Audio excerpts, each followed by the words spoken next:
Hey, good morning. This is Tyler Franklin with Tidewater Seed. I hope this finds you all well. I want to give you a little update on some agronomic practices this morning, specifically with soybeans behind soybeans. With all the uncertainty in the markets right now, soybeans being below $12 a bushel and corn being below $5 a bushel, there's a lot of guys here on the East Coast, especially on marginal soils, that are looking at cutting back on corn acres and planting more soybeans. Putting more pressure on soybeans behind soybeans. And I really discourage farmers from letting uncontrollable factors like the markets influence our rotation a majority of the time, either due to a weather-related event or the market fluctuation at harvest. That adjustment does not favor the bottom line for the farmer. And so I really discourage people from letting factors such as markets, unpredictable weather patterns influence their decisions. Control the controllables. However, if you are going to switch up acres, plant less corn, which means more continuous soybeans, there's some key management practices that you really need to focus on and pay attention to in order to maximize profit on those acres. For example, soybeans behind soybeans. It's extremely important to look at planting date, the soil drainage.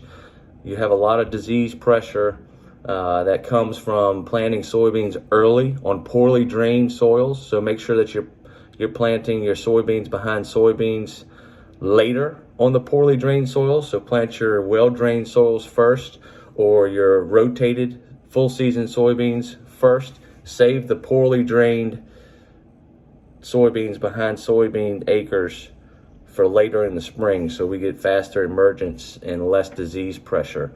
Speaking of disease, that is going to be a major yield influencer throughout the growing season. There's a lot of things that we can do to decrease the pressure.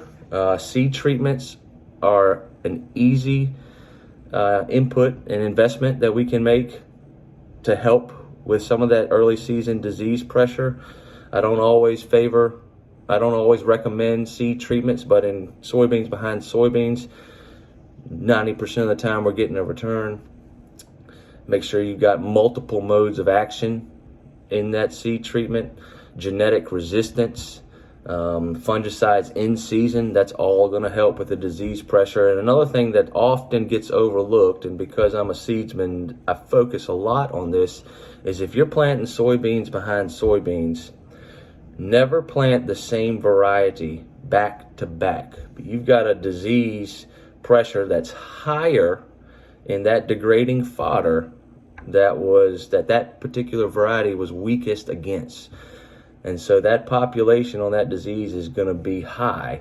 If you plant that same variety on that same acre the next year, you're starting off with a much higher disease pressure on specific diseases that variety is weak against. And so you can really run into problems. You've all planted varieties for 2 or 3 years, and on that third or fourth year, you said, well, it kind of lost its steam, it fell off. Sometimes it's because you're not rotating those acres. But make sure that you're really focused on disease resistance, managing that disease pressure, planting your poorly drained soils later.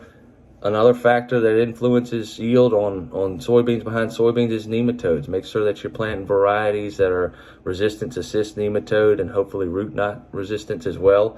Pay a lot of attention to your pH. Soybeans really like a higher pH. Don't skimp on lime just because you're trying to save money and plant a lower input crop. Soybeans actually perform better at a higher pH than corn.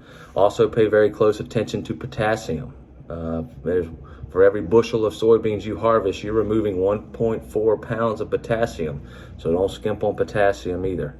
Again, I want to discourage farmers from letting markets influence their crop rotation a majority of the time during harvest the next fall due to weather-related events or that market actually changing like it always does. That adjustment doesn't favor the bottom line during harvest. So stick with your rotation. It's better for the soil. You're not letting the uncontrollable factors influence your decisions. If I can help in any way, please reach out. Check out our new website at tidewaterseed.com. I'd love to help you this year. Take care.